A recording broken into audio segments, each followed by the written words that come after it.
Network News. RMN Tutok Bulkan.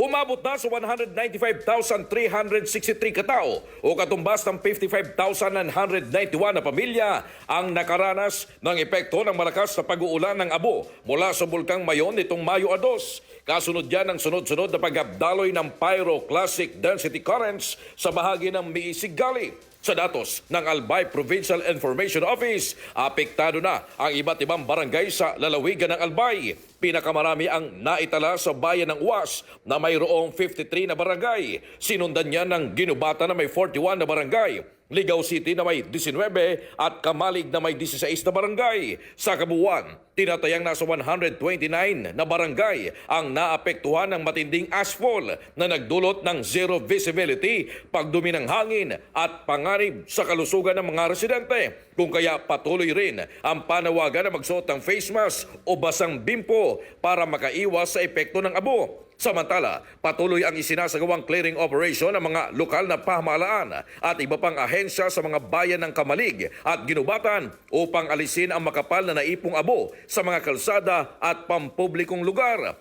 Layunin nitong mapabilis ang pagbalik sa normal ng transportasyon at maiwasan ang karagdagang panganib sa kaligtasan ng publiko. Kasama mo mula dito sa RMN DWNX Naga, Radyo Man Kevin Alba Tatak. RMN RMN Network News.